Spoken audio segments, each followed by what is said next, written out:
Hey, you. Yeah, you. Dying out here? In this desolate wasteland of flawed battle royales? I hate to see you so desperately deprived of fun. Come, sip from my Nalgene. And no, there's no Peter Griffin in this one.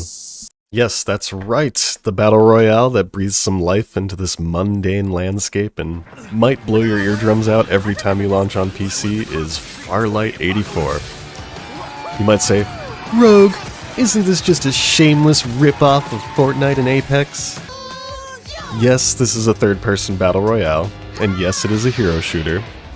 I would argue that every battle royale has borrowed its core concepts, except maybe the Arma mod that led to the standalone PUBG. Even that expanded on a concept established in the movie Battle Royale. Hell, Fortnite wasn't even originally slated to be a battle royale, and almost certainly implemented the game mode after seeing PUBG's dramatic increase in popularity. Apex ran with the concept further, and instead of adding the flavor of build mode to the Battle Royale experience like Fortnite did, it capitalized on the love of hero shooters established by Team Fortress 2 and Overwatch. And with that context out of the way, these are the 5 major things that make Farlight 84 my standout. Number 5. Now, to be fair, this is entirely up to personal preference, but as a veteran of games like DayZ and Siege and Counter-Strike, this is a huge sticking point for me. I want guns to feel like they do something. I don't want my ability to use them to be nullified entirely by hero abilities. The developers are adamant about keeping time to kill quick, and without this, it would be far less enjoyable for me. Number 4. The devs answer frequent questions in blog posts and seem to be dedicated to crafting a quality experience. I personally experienced a bug in the menu and emailed their support about it directly. I was surprised they got back to me with a workaround in less than 24 hours. They are currently focused on tuning weapons and potentially introducing a giant mech boss to the battlefield, which I'm super hyped for. Number 3. What can I say? I love the character design. Duckside is funny and lovable, Momoe is adorable, Bo is comically brooding. There are plenty of cool skins, voice lines, and sticker emotes to go with them. In a somewhat cheeky move, they have made it clear with their poster child Maggie that they aren't afraid of the famously removed Tracer pose either. Number 2. This is a big one. It is effectively what ruined PUBG for me, considering its North American ranked matches have been allowed to completely die off.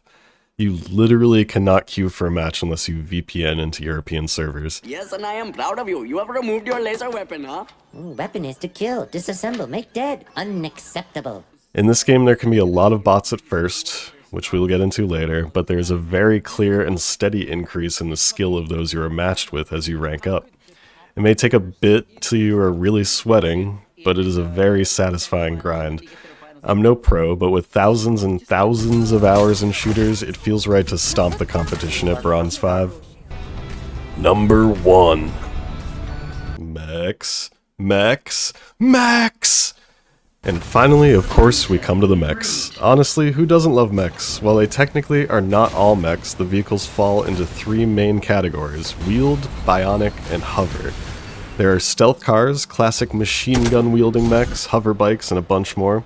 My favorites are bionic robots like the War Spider and Rocket Tarantula, whose insect-like legs interact with uneven terrain in the most satisfying way. My initial concern was that the vehicles would be the only way to win, and that fighting them on foot wouldn't be viable.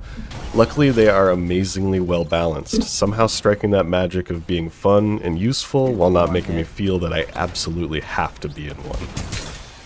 Of course, no game is without flaws, and there are some things I would be remiss if I didn't mention. One of the biggest issues players in general have with the game is the amount of bots.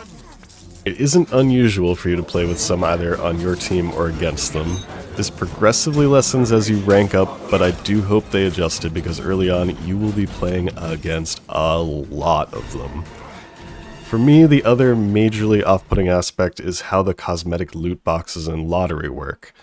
Gamers are no strangers to terrible design choices regarding in-game rewards and shops, but they made one unique decision I hate. A good portion of the lotteries and loot boxes you pull from are comprised of half cosmetics and half 24-hour passes to try them. Unfortunately, this means about half of what you pull you won't get to keep. To me, this is unnecessarily punishing.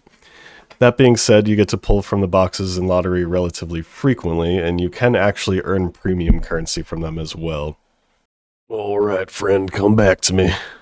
There you are. Oh, excuse me. Looks like you're gonna make it. Sure, I'm glad I ran into you. It's time I hit the road. See you out there.